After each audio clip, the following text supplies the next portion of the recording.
فقد قال الله تبارك وتعالى في كلامه المجيد وفرقانه الحميد أعوذ بالله من الشيطان الرجيم بسم الله الرحمن الرحيم قل إن صلاتي ونسكي ومحياي ومماتي لله رب العالمين وقال النبي صلى الله عليه وسلم من وجد سعة ولم يضحي فلا يقربن مصلانا أو كما قال عليه الصلاة والسلام। সর্বপ্রথম মহান রব্বুল ইজ্জতি ওয়াল জালালের শুকরিয়া আদায় করছি যে মহান রব্বুল আলামিন আমাদেরকে অত্যন্ত বরকতপূর্ণ একটি মাসে, অত্যন্ত গুরুত্বপূর্ণ একটি দিনে, জুমার দিনে আমাদেরকে পুত পবিত্র হয়ে পৃথিবীর সবথেকে পবিত্রতম স্থান আল্লাহ রাব্বুল আলামিনকে সিজদা করার স্থান মসজিদে আসার বসার সুযোগ করে দিয়েছেন। এই জন্য তার কালিমাতুশ শুকর আদায় করছি, আলহামদুলিল্লাহ। আমরা যে মাসটি অতিক্রম করছি, এই মাসটি অত্যন্ত গুরুত্বপূর্ণ একটি মাস মুসলমানদের জন্য।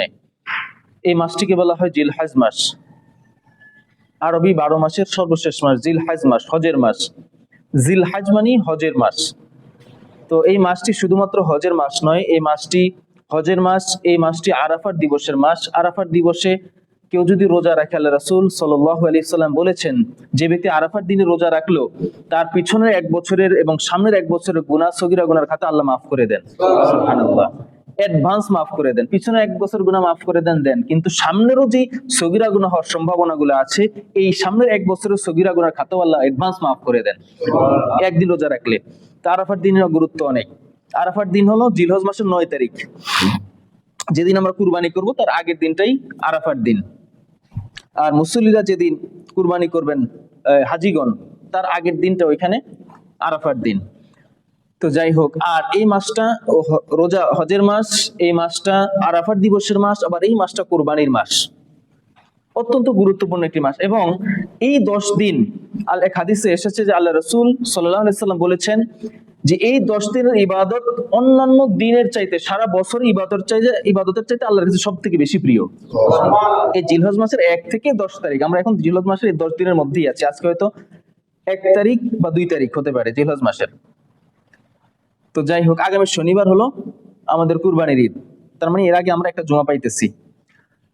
তো এই মাসটা, এই দিনগুলা, এই 10টা দিন অত্যন্ত গুরুত্বপূর্ণ। এই 10 দিনের ইবাদত আল্লাহর কাছে সবথেকে প্রিয় ইবাদত। তো যাই হোক, আমাদের কাছে, আমাদের যেহেতু কুরবানি করার অনেকের সুযোগ নাই, আবার অনেকের আমাদের হজ করার সুযোগ নাই, তবে আরাফার দিনে রোজা রাখার সুযোগ আমাদের অনেকেরই আছে।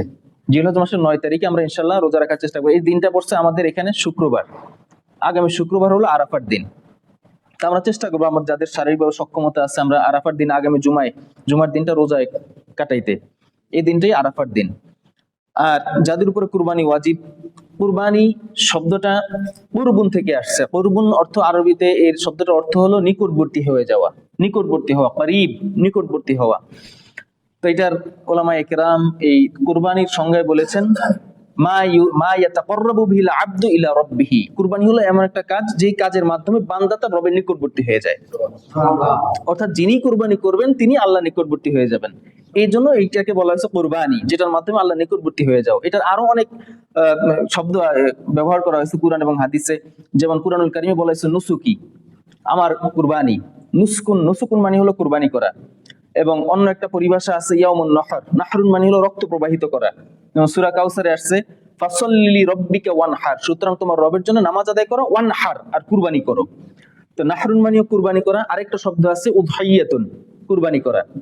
আমরা অনেকগুলো পরিভাষা কুরবানির জানলাম। তো আমরা সাধারণত আমাদের মাঝে এই শব্দটা পরিচিত কুরবানি দিয়ে, যদিও কোরআন এবং হাদিসে অন্যান্য পরিভাষা, উদহিয়া, নহর, হ্যাঁ, এরকম অনেক পরিভাষা আছে, তবে আমাদের কাছে পরিচিত হলো কুরবানি। যেহেতু এটার মাধ্যমে বান্দা তার রবের নিকটবর্তী হয়ে যায়, এই জন্য এটাকে বলা হয়েছে কুরবানি। তো কুরবানিটা আমাদের অন্যান্য ইবাদতগুলোর মধ্যে অত্যন্ত গুরুত্বপূর্ণ একটা ইবাদত। এই কুরবানিটা আমরা যদিও জানি হযরত ইব্রাহিম আলাইহিস সালাতু ওয়াস সালাম থেকে শুরু হয়েছে, কিন্তু আমরা তার সুন্নত অনুযায়ী কুরবানি করি, এটা তারই সুন্নত, তারই শরীয়ত। তবে এই কুরবানির পদ্ধতিটা, এই কুরবানি পরিভাষাটা একদম হযরত আদম আলাইহিস সালামের থেকে শুরু হয়েছে। হযরত আদম আলাইহিস সালাম যখন দুনিয়াতে আসলেন, আসার পরে তো দুনিয়াতে আর কোনো মানব জাতি ছিল না। তখন আল্লাহ রাব্বুল আলামিনের বান্দার সংখ্যা বৃদ্ধির জন্য যে প্রসেস, আমাদের যে বৈবাহিক বন্ধন এটাকে হালাল করে। এই বৈবাহিক বন্ধনের মাধ্যমে আল্লাহর বান্দার সংখ্যা দুনিয়াতে বৃদ্ধি পায় বিবাহের মাধ্যমে।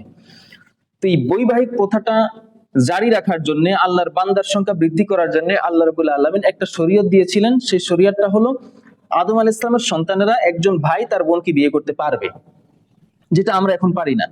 আমাদের বাবার ঔরসে যে সন্তান জন্মগ্রহণ করে বা আমার মায়ের ঔরসে যে মায়ের গর্ভে যে সন্তান জন্মগ্রহণ করে আমরা তাকে বিবাহ করতে পারি না। আমাদের শরীয়তে এটা নাজায়েজ, হারাম। তবে আদম আলাইহিস সালামের এই শরীয়তে আল্লাহ রাব্বুল আলামিন এটাকে জায়েজ করেছিলেন। তাও একটা সীমাবদ্ধতা ছিল, সেটা হলো আল্লাহ রাব্বুল আলামিন হযরত আদম আলাইহিস সালামের প্রতি গর্ভে প্রতি ঔরসে দুইজন করে সন্তান দিতেন, একজন ছেলে একজন মেয়ে। আবার পরে যখন আবার এক সন্তান আসতো মা হাওয়া আলাইহিস সালামের গর্ভে, তখন একটা সন্তান পুরুষ একটা সন্তান মহিলা মেয়ে, এইভাবে জন্ম নিত। তো প্রতি জোড়ার যে ভাই বোন হতো এরা ছিল আপন ভাই বোনের মতো। আমরা যখন যেমন আপন ভাই বোনকে বিয়ে করতে পারি না, ওই এক জোড়ায় যারা জন্মগ্রহণ করবে এই ভাই বোনরা ছিল আপন ভাই বোনের মতো, এদের মধ্যে বিয়ে করা জায়েজ ছিল না। তো প্রথম জোড়ার বোন দ্বিতীয় জোড়ার ভাইকে, প্রথম জোড়ার ভাই দ্বিতীয় জোড়ার বোনকে, এইভাবে বিয়ে করার প্রথাটা আল্লাহ রাব্বুল আলামিন শরীয়ত সেই সময় জারি করেছিলেন। প্রথম জোড়ায় যে কাবিল আসছিল আর ইকলিমা নামে এক কন্যা সন্তান হযরত আদম আলাইহিস সালামের ঔরসে জন্মগ্রহণ করলো। আর দ্বিতীয় গর্ভে আসছিল হাবিল নামে একজন, এবং দ্বিতীয় গর্ভে যে কন্যা আসছিলেন এনার নামটা ইতিহাস থেকে জানা যায় না।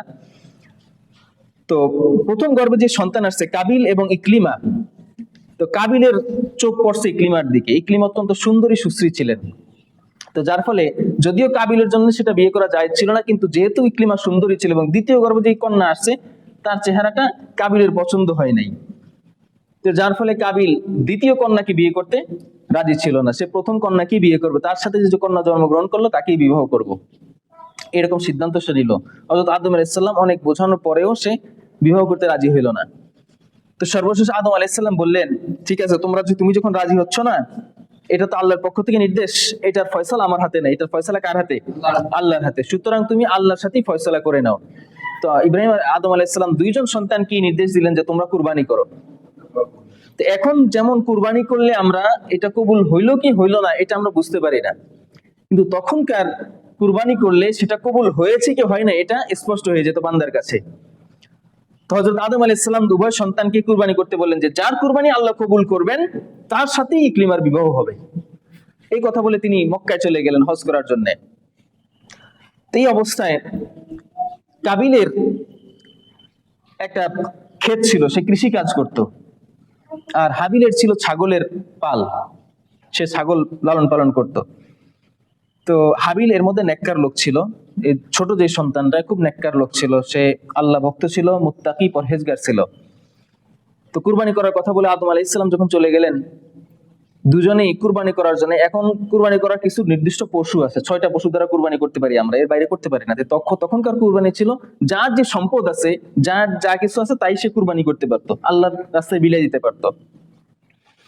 তো কাবিল তার খামার থেকে, তার কৃষি ক্ষেত থেকে একেবারে নিকৃষ্ট যে ফসলগুলো আছে, মনে করছে এটা তো আল্লাহ খাবে না, আল্লাহ রাস্তায় দিয়ে দেবো, এটা তো নষ্ট হবে, এটা দিয়ে দিই, যত নষ্টগুলো আছে এগুলো তো আমি খাইতে পারবো না, আর যেগুলো আল্লাহ রাস্তায় দেবো আল্লাহ তো খাবে না, আমার নষ্ট যেগুলো আছে এগুলি আল্লাহ রাস্তায় দান করে দিই।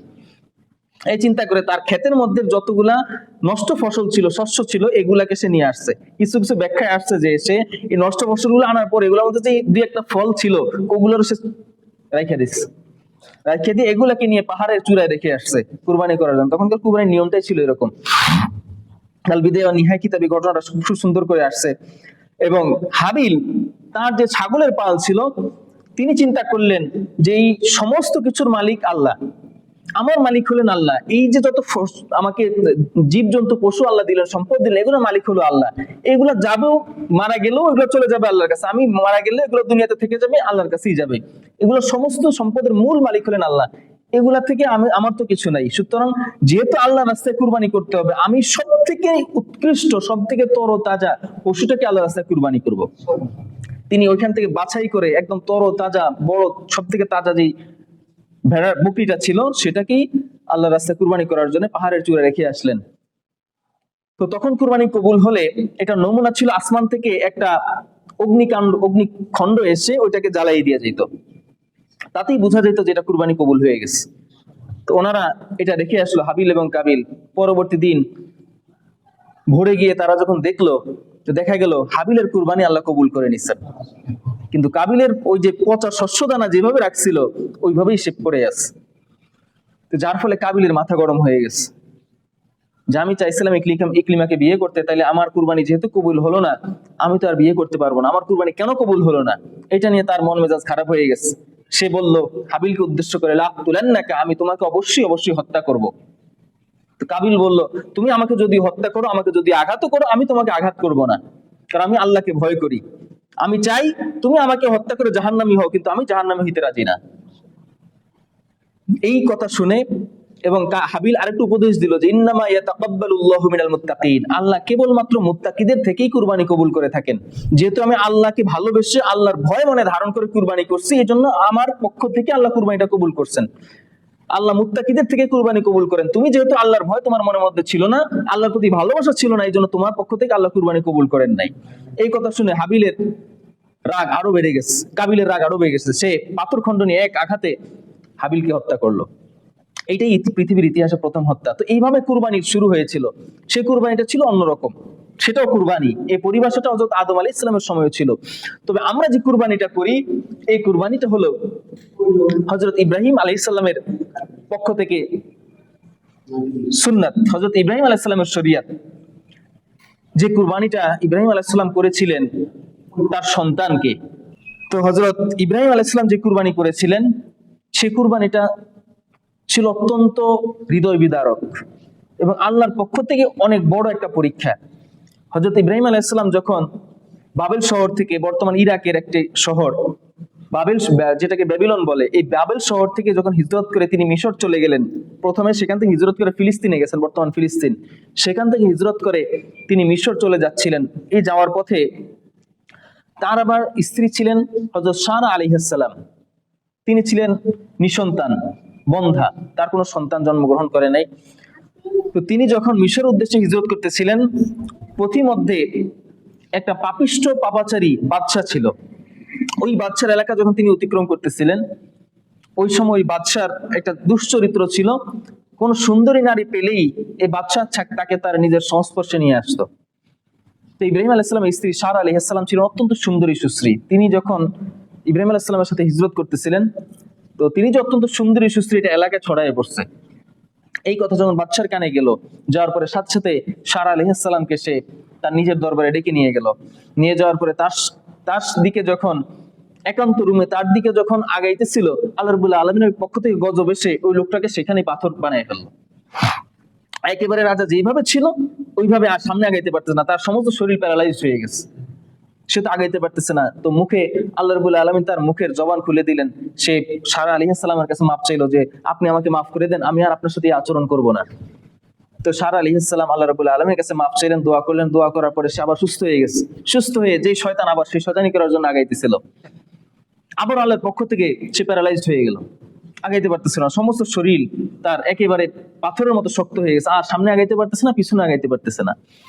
তো সে আবারও তাওবা করলো, সারা আলাইহিস সালামের কাছে বললো, আপনি আল্লাহর কাছে দোয়া করেন, আল্লাহ যেন আমাকে সুস্থ করে দেয়, আমি আর আপনার দিকে খারাপ নজরে তাকাবো না, খারাপ উদ্দেশ্যে হাতও বাড়াবো না। সারা আলাইহিস সালাম এবারও দোয়া করলেন আল্লাহর কাছে। দোয়া করার সাথে সাথে সে ভালো হয়ে গেল এবং সে চিন্তা করলো যে এই কোনো সাধারণ মহিলা হইতে পারে না। সে তার আশেপাশে যারা এই সংবাদটাকে দিছিল তাদেরকে ডেকে নিয়ে এসে বললো, তাফসীর ইবনে কাসির আসছে যে তোমরা আমার কাছে কি নিয়ে আসলা, এ তো কোনো মানবী নয়, এটা একটা দানবী। মানে তার মধ্যে এমন শক্তি আছে যে একটা সাধারণ মানুষকে জীবিত মাইরা ফেলতে পারে কোনো আঘাত ছাড়া। তো তাকে তিনি সেখান থেকে মুক্তি দিয়ে দিলেন এবং সাথে তার পক্ষ থেকে একটা উপহার হিসেবে একজন দাসী উপহার দিলেন। এই দাসীর নাম হলো হাজেরা। তো এই হাজেরাকে নিয়ে মা সারা আলাইহিস সালাম ইব্রাহিম আলাইহিস সালামের কাছে চলে গেলেন। ইব্রাহিম আলাইহিস সালাম তখন নামাজে দাঁড়িয়ে আছেন। তিনি নামাজের মধ্যে আল্লাহর কাছে দোয়া করতেছিলেন, আল্লাহ যেন তার স্ত্রীর সতীত্ব, তার স্ত্রীর পবিত্রতা যেন রক্ষা করেন, এই জন্য দোয়া করতেছিলেন। তো ইব্রাহিম আলাইহিস সালামকে গিয়ে নামাজ অবস্থায় পেলেন। পাওয়ার পরে ইব্রাহিম আলাইহিস সালাম নামাজের মধ্যে ইশারা দিলেন সারা আলাইহিস সালামকে যে কি ঘটনা ঘটছে আমাকে বলো। তো সারা আলাইহিস সালাম সমস্ত ঘটনা বললেন। বলার পরে তারা এই তিনজন মিলে, তারা দুইজন ছিলেন, ইব্রাহিম আর সারা আলাইহিস সালাম। তো এই দুইজন ছিলেন। এখন হযরত হাজেরা রাদিয়াল্লাহু আলাইহিস সালাম, এই তিনজন মিলে তারা হিজরত করা শুরু করলেন। তো এক পর্যায়ে তাফসিরে আসছে যে তারা ফিলিস্তিনে 20 বছর অতিবাহিত করছেন। তো সারা আলাইহিস সালামের ঘরে কোনো সন্তান আসছিল না। এই জন্য সারা আলাইহিস সালাম খুব দুঃখিত হইলেন যে আল্লাহর নবীর স্ত্রী আমি, আমার কোনো সন্তান হচ্ছে না, আল্লাহর নবীর একটা বংশ বৃদ্ধি পাবে, এই দুঃখে তিনি খুব দুঃখিত হইলেন। হওয়ার পরে এক পর্যায়ে তিনি যে দাসীকে পেলেন, এই দাসীকে ইব্রাহিম আলাইহিস সালামের কাছে হিবা করে দিলেন। মূলত এই দাসীর মালিক ছিলেন ইব্রাহিম আলাইহিস সালামের স্ত্রী সারা আলাইহিস সালাম। তো তিনি এই দাসীকে ইব্রাহিম আলাইহিস সালামের উদ্দেশ্যে হেবা করে দিলেন যে এই দাসীর মালিক আজ থেকে আপনি। হেবা করে দেওয়ার পরে ইব্রাহিম আলাইহিস সালামকে অনুমতি দিলেন যে যেহেতু আমার গর্ভে সন্তান আসছে না, আপনার তো একজন সন্তান দরকার, আপনি সারা আলাইহিস হাজেরার সাথে আপনি মিলিত হন, আপনাকে আমি অনুমতি দিয়ে দিলাম। ইব্রাহিম আলাইহিস সালাম যখন হাজিরার সাথে মিলিত হলেন, তার গর্ভে জন্ম নিলেন হযরত সাইয়্যিদুনা হযরত ইসমাঈল আলাইহিস সালাম।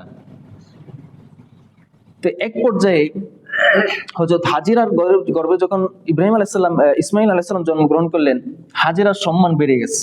যদিও তিনি দাসী, তারপরও তার মনে একটা আনন্দ, একটা একটা কি বলা যায়, একটা গর্ব অনুভব করছিলেন যে আমার গর্ভে যুগ শ্রেষ্ঠ নবীর সন্তান আসছে। যদিও আমি দাসী, যদিও সারার দাসী, ইব্রাহিম আলাইহিস সালামের দাসী, কিন্তু আমার মর্যাদা তো অনেক। তার মানে একটা গর্ব অনুভব হলো, তিনি মনে মনে সম্মান অনুভব করলেন। এই জিনিসটা হযরত সারা আলাইহিস সালামের চোখে পড়ছে। তিনি দেখলেন যে আমি নবীর স্ত্রী হয়ে সন্তান জন্মগ্রহণ হলো না আমার গর্ভে, কিন্তু আমার দাসীর গর্ভে নবীর সন্তান জন্ম নিল। তার মনে ধীরে ধীরে একটা হিংসার উদ্রেক হয়, শয়তানের ওয়াসওয়াসা দেওয়া শুরু করে তার মনে। এক পর্যায়ে তিনি হিংসার বশবর্তী হয়ে হযরত ইব্রাহিম আলাইহিস সালামকে নির্দেশ দিলেন যে আপনি হাজেরাকে আমার ঘর থেকে বের করে দেন, তাকে আমার ঘর থেকে আলাদা করেন। আলাদা করে দেওয়ার পরেও শুধু আলাদাই নয়, তাকে নিয়ে মরুভূমির মাঝখানে রেখে আসেন, মানে যাতে ইব্রাহিম আলাইহিস সালামের সাথে আর তার কোনোদিন সাক্ষাৎ না হয়, এরকম একটা ব্যবস্থা আপনি করেন। ইব্রাহিম আলাইহিস সালাম তো আর সারা আলাইহিস সালামের কথা শুনতে পারেন না, কারণ আল্লাহ রাব্বুল আলামিনের আদেশ ছাড়া কোনো নবী এক পাও এক চুলো আগান না। তো সর্বশেষ আল্লাহর পক্ষ থেকে যখন আদেশ আসলো যে সারা আলাইহিস সালাম যে কথা বলছেন আপনি সেই কথা মেনে নেন, তো ইব্রাহিম আলাইহিস সালাম এই ছোট্ট শিশু ইসমাইল এবং মা হাজেরাকে বর্তমান যে কাবা শরীফ, এই কাবা শরীফের পাশে যে জমজম কূপ আছে, এইখানে, এই জায়গাটা ছিল একটা মরুভূমি। এখন যারা গেছেন ওইখানে তো এটা পুরো এখন শহর, এটা মারাত্মক, কিন্তু এখান থেকে শত শত মাইল কিলোমিটার এটা পুরোটা ছিল মরুভূমি, বালু আর বালু, উপরে সূর্য আর নিচে বালু ছাড়া মাঝখানে কিছুই ছিল না, গাছপালা কিছুই ছিল না, কোনো প্রাণীর চিহ্নই ছিল না এখানে। তো এইরকম একটা জায়গায় হযরত ইব্রাহিম আলাইহিস সালাম ইসমাইল আলাইহিস সালাম, শিশু ইসমাইল একদম কোলে, দুধের বাচ্চা, আর মা হাজেরাকে ওইখানে রেখে চলে আসলেন। তো তাদেরকে রেখে ইব্রাহিম আলাইহিস সালাম দোয়া করছেন, সেখানে অনেকগুলো দোয়া করছেন যে আল্লাহ, আমি আপনার সন্তুষ্টির জন্য আপনার নির্দেশে এখানে আপনার এই বান্দা, আপনার এই বান্দিকে, এই নিষ্পাপ বান্দা এবং এই বান্দিকে রেখে যাচ্ছি, আপনার কাছে রেখে গেলাম, আপনার কাছে সঁপে দিয়ে গেলাম। এদের কোনো দুনিয়াতে কোনো সাহায্যকারী নেই, আপনি এদের সাহায্যকারী হয়ে যান। আর এখান দিয়ে যত মানুষ মুসাফিরা চলাফেরা করবে এই রাস্তা দিয়ে, তাদের মনকে আপনি তাদের মনে এদের জন্য ভালোবাসা বানিয়ে দিন, যাতে তারা এদেরকে সহযোগিতা করে। এভাবে অনেকগুলো দোয়া করছেন। এবং রব্বানা ওয়াবআথ ফীহিম রাসূলাম মিনহুম ইয়াতলু আলাইহিম আয়াতিকা ওয়া ইউআল্লিমুহুমুল কিতাবা ওয়াল হিকমাতা ওয়া ইউযাক্কিহিম। এই দোয়া করছেন যে আল্লাহ, আপনি এদের মধ্য থেকে একজন রাসূল প্রেরণ করেন, যিনি তাদেরকে আয়াত পড়ে শোনাবেন, আপনার কুরআনুল কারীম শিক্ষা দিবেন, হিকমত শিক্ষা দিবেন। এই দোয়াটা কবুল করে আল্লাহ আমাদের পরবর্তীতে ইসমাঈল আলাইহিস সালামের বংশে আমাদের নবী সাইয়্যিদুনা মুহাম্মদুর রাসূলুল্লাহ সাল্লাল্লাহু আলাইহি ওয়াসাল্লামকে জন্ম দিয়েছিলেন। ওই বলছিলেন একজন রাসূল এদের মধ্যে থেকে পাঠান, এই রাসূল হলেন সাইয়্যিদুনা মুহাম্মদুর রাসূলুল্লাহ সাল্লাল্লাহু আলাইহি ওয়াসাল্লাম। তো এইভাবে অনেকগুলো দোয়া করছেন যে রব্বি জাল হাযা বালাদান আমিনান, এইভাবে অনেকগুলো দোয়া করছেন তাদের জন্য। দোয়া করে যখন তিনি রওনা করলেন, ফেরত যাচ্ছিলেন বাসার দিকে, মা হাজেরা তার সামনে গিয়ে দাঁড়ালেন, হে আল্লাহর নবী, আপনি এভাবে সহায় সম্বলহীন একাকী আমাদেরকে মরুভূমিতে ফেলে যাচ্ছেন কেন? ইব্রাহিম আলাইহিস সালাম কিছু বলছিলেন না, তার চোখে পানি চলে আসলো, তিনি অন্যদিকে ফিরে তাকিয়েছিলেন। তো মা হাজেরা আবার জিজ্ঞেস করলেন যে এটা কি আল্লাহর পক্ষ থেকে আদেশ? ইব্রাহিম আলাইহিস সালাম বলেন, হ্যাঁ, এটা আল্লাহর আদেশ। হাজেরা বললেন, তাইলে আমার কোনো প্রশ্ন করার নাই, আমি এখানে নীরব রইলাম, যেহেতু এটা আল্লাহর আদেশ, আমি আল্লাহর আদেশের বিরুদ্ধাচরণ করবো না, আমি সন্তুষ্ট মনে আল্লাহর আদেশ মেনে নিলাম। ইব্রাহিম আলাইহিস সালাম এখান থেকে চলে গেলেন। এই যে শিশু সন্তান, বৃদ্ধ বয়সে আল্লাহ তাকে সন্তানটা দিছিলেন, নিঃসন্তান ছিলেন, কোনো সন্তান নাই, বৃদ্ধ বয়সে একমাত্র সন্তান, সেই সন্তানকেও আল্লাহর আদেশে তিনি মরুভূমিতে ফেলে চলে গেলেন একাকী। একটা বাবার মনে কতটা দুঃখ, কত বড় একটা পরীক্ষা এটা। আল্লাহর আদেশে তিনি তাদেরকে সেখানে রেখে গেলেন। এটা ছিল 1 নম্বর কুরবানি, ইব্রাহিম আলাইহিস সালামের 1 নম্বর কুরবানি ছিল এটা, সন্তানকে কুরবানি দিয়ে গেছেন। এরপরে যখন ইসমাঈল আলাইহিস সালাম দৌড়াদৌড়ি শুরু করলেন, একটু বড় হওয়ার পরে হাঁটাহাঁটি শুরু করলেন, তখন আল্লাহর পক্ষ থেকে আদেশ আসলো যে তোমার প্রিয় বস্তুকে কুরবানি করো। কিন্তু ইব্রাহিম আলাইহিস সালাম বুঝতে পারছিলেন না যে আসলে প্রিয় বস্তু কি। দুনিয়াতে তো মানুষের কত কিছুই প্রিয় থাকে, ধন সম্পদ, টাকা পয়সা, বাড়ি গাড়ি, স্ত্রী সন্তান, অনেক কিছু প্রিয় থাকে, কিন্তু ইব্রাহিম আলাইহিস সালাম স্পষ্ট বুঝতে পারছিলেন না যে আল্লাহ আসলে কি কুরবানি করতে বলছেন, প্রিয় বস্তু কোনটা হতে পারে। তাফসীরে আসছে যে অনেক কিছু তিনি কুরবানি করছেন, উট সম্পদ থেকে শুরু করে অনেক কিছু তিনি কুরবানি করছেন, কিন্তু কোনো কুরবানি আল্লাহ কবুল করছেন না। সর্বশেষ তার মনে তৃতীয়বার যখন তিনি কুরবানি স্বপ্নটা দেখলেন যে তোমার প্রিয় বস্তু কুরবানি করেন, তখন তার মনে উদয় হলো যে আমার সবথেকে দুনিয়াতে প্রিয় হলো হযরত ইসমাঈল আলাইহিস সালাম। তিনি বুঝতে পারলেন আল্লাহ রাব্বুল আলামিন আমার সন্তানকে আমার পক্ষ থেকে কুরবানি চাচ্ছেন। তিনি ওইখান থেকে ইসমাঈল আলাইহিস সালামের কাছে গেলেন, এই এত বছর পরে ওইখানে গেলেন। যাওয়ার পরে ইসমাঈল আলাইহিস সালাম কি বল, তখন দৌড়াদৌড়ি শুরু করছেন, হাঁটাহাঁটি শুরু করছেন। তো ইসমাঈল আলাইহিস সালামকে একান্তে গোপনে ডেকে জিজ্ঞেস করেন মা হাজেরার আড়ালে, কারণ মা তো মাই, যদি শুনে যে সন্তানকে জবাই করবে, কুরবানি করবে, মা কি দিবে এটা? কখনোই না। এই জন্য মা হাজেরার থেকে আলাদা করে নিয়ে তিনি বললেন ইয়া আবাতি ইয়া বুনাইয়া ইন্নী আরা ফিল মানাম আন্নী আযবাহুকা, হে আমার বৎস, আমার সন্তান ইসমাঈল, আমার প্রিয় পুত্র, আমি স্বপ্নে দেখছি যে আমি তোমাকে জবাই করতেছি। ফানজুর মাযা তারা, এবার বলো, চিন্তা করে সিদ্ধান্ত দাও, তোমার কি সিদ্ধান্ত? ইব্রাহিম আলাইহিস সালাম সন্তানকে বলতেছেন ইসমাঈল, আমার প্রিয় পুত্র, আমি স্বপ্নে দেখলাম তোমাকে জবাই করতেছি। এখন নবীদের স্বপ্ন তো মিথ্যা না, নবীরা যেটা স্বপ্ন দেখেন সেটাই বাস্তব। তো তিনি ইসমাঈল আলাইহিস সালামকে বোঝানোর জন্য বললেন যে আমি স্বপ্নে দেখলাম তোমাকে জবাই করতেছি, এখন আমি কি করব বলো, তোমার সিদ্ধান্ত কি, তুমি একটা মতামত দাও। ইসমাঈল আলাইহিস সালাম তাকে যে সুযোগ দিলেন যে তুমি চিন্তা ভাবনা করে বলো, ইসমাঈল আলাইহিস সালাম চিন্তা ভাবনা করলেন না, তিনি সাথে সাথে বাবার প্রশ্ন উত্তর দিয়ে দিলেন, হে বাবা, আপনাকে আল্লাহ যা আদেশ করছেন আপনি এখনই তা করেন। আল্লাহ যা আপনাকে দেখাইছে, যা আপনাকে নির্দেশ দিয়েছেন, আপনি এখনই সেটা করে ফেলেন। সাতাজিদুনি ইনশাআল্লাহু মিনাস সাবিরিন। শুধু তাই না, আপনি যে আমাকে জবাই করবেন, আপনি আমাকে ধৈর্যশীলদের অন্তর্ভুক্ত পাবেন। এরকম না আমাদের জবাই করতে নিছেন আমি লাফে উঠে দৌড় দিলাম, এরকম পাবেন না। আপনি অবশ্যই অবশ্যই আমাকে ধৈর্যশীলদের অন্তর্ভুক্ত পাবেন। ইসমাঈল আলাইহিস সালামকে যখন ইব্রাহিম আলাইহিস সালাম কুরবানি করার জন্য নিয়ে যাচ্ছিলেন, একবার শয়তান আসছিল, হাজেরাকে বুঝাইলো তোমার সন্তানকে জবাই করতে নিয়ে যাইতেছে তোমার স্বামী। হাজেরা বলল না, এটা কোনো বাবাই কোনো সন্তানকে জবাই করতে পারে না। বারবার যখন শয়তান বলছিল যে না তুমি আমাকে বিশ্বাস করো, কসম করে বলতেছিল, সর্বশেষ হাজেরা বলল সেটা কেন করবে? তখন শয়তান বলে ফেলছে যেটা আল্লাহ তাকে আদেশ করছেন বলে সে করবে, তুমি এবার বিশ্বাস করতেছো তো? হাজেরা বলল হ্যাঁ আমি বিশ্বাস করে নিলাম, কারণ আল্লাহ যেহেতু আদেশ করছে, তাহলে ইব্রাহিম আলাইহিস সালাম তো আল্লাহর আদেশ অমান্য করবে না, তিনি অবশ্যই তাকে জবাই করবেন। আর যেহেতু এটা আল্লাহর আদেশ, আমি আদেশের বিরুদ্ধাচরণ করব না। সুবহানাল্লাহ। শয়তান মানে তাকে বিশ্বাস করানোর জন্য বলছিল যে আল্লাহ আদেশ করছেন বলে জবাই করছে, কিন্তু সেই কথা বলেই বিপদে পড়ে গেছে। এখন যখন সে হাজেরাকে বুঝাইতে ব্যর্থ হলো, এইবার সে ইসমাঈল আলাইহিস সালামের পিছু নিল। যেতে যেতে ইসমাঈল আলাইহিস সালাম পিছনে পিছনে তাকে ওয়াসওয়াসা দিতেছে যে তোমার বাবা তোমাকে জবাই করে দিবে। সে তো জানে, তারপরে বিভিন্ন ভাবে তাকে বোঝাইতেছিল, ওয়াসওয়াসা দিতেছিল যে তোমার বাবা তোমাকে জবাই করে দিবে। তো সর্বশেষ ইসমাঈল আলাইহিস সালাম বললেন যে এটা আল্লাহর আদেশ, আল্লাহর জন্য যে আমি কুরবানি হব এটা আমার সৌভাগ্য। শয়তানকে তিনি সেখানে পাথর নিক্ষেপ করলেন। তাফসীরে আসছে যে 7 বার তিনি সেখানে পাথর নিক্ষেপ করলেন। সেটার সুন্নত হিসেবে আমরা যারা হজ করতে যাই সেখানে জামরাতে হাজিরা 7টা কঙ্কর নিক্ষেপ করেন। এইভাবে ইসমাঈল আলাইহিস সালামকে যখন ইব্রাহিম আলাইহিস সালাম কুরবানি করতে নিলেন, জবাই করতে নিলেন, তখন জবাই হচ্ছিল না। ওই যে ছুরি দিয়ে জবাই করতে নিছেন, ছুরিতে এত ধার ছিল যে পাথরও কেটে যাচ্ছিল, কিন্তু ইসমাঈল আলাইহিস সালামের গলা জবাই হচ্ছিল না। তো ইসমাঈল আলাইহিস সালাম বললেন বাবা, সম্ভবত আপনার মনে দয়ার উদ্রেক হয়েছে, এই জন্য আপনি বোধহয় ছুরি জোরে চালাইতে পারতেছেন না, আপনি দয়া করে আপনার চোখটা একটু বাইরে নেন। সন্তান বলতে ইসমাঈল আলাইহিস সালাম বলতেছে, বাবাকে বুদ্ধি দিচ্ছেন, এই ছোট্ট শিশু। ইব্রাহিম আলাইহিস সালাম একটা কাপড় দিয়ে তার চোখ বেঁধে নিলেন। নেওয়ার পরে যখন কুরবানি করলেন, বিসমিল্লাহ বলে আল্লাহর নামে কুরবানি করলেন, সাথে সাথে কুরবানি হয়ে গেল। সাথে সাথে তিনি চোখ থেকে কাপড় খুলে ফেললেন, আর খুলে ফেলে দেখলেন যে সামনে একটা পশু, একটা জন্তু কুরবানি হয়ে গেছে, কিন্তু ইসমাঈল আলাইহিস সালাম তার পাশে দাঁড়িয়ে আছেন। ইব্রাহিম আলাইহিস সালাম ভয় পেয়ে গেছেন যে আল্লাহ মনে হয় আমার কুরবানি কবুল করেন নাই, নাইলে আমি কুরবানি দিলাম ইসমাঈল আলাইহিস সালামকে, কিন্তু কুরবানি হলো একটা পশু। এটা তিনি মানে তার মনকে বুঝাইতে পারতেছিলেন না। সাথে সাথে আল্লাহর পক্ষ থেকে ওহী আসলো, ইব্রাহিম আমি তোমার কুরবানি কবুল করে নিচ্ছি। যখন তিনি তার সন্তানের গলায় ছুরি চালাইতেছিলেন, এটা আল্লাহ রাব্বুল আলামিনের সহ্য হয় নাই। আল্লাহ তো আসলে ইসমাঈলকে কুরবানি চান নাই, তিনি চাইছিলেন যে আসলে ইব্রাহিম আলাইহিস সালাম তার সন্তানকে আল্লাহর জন্য উৎসর্গ করতে পারেন কিনা।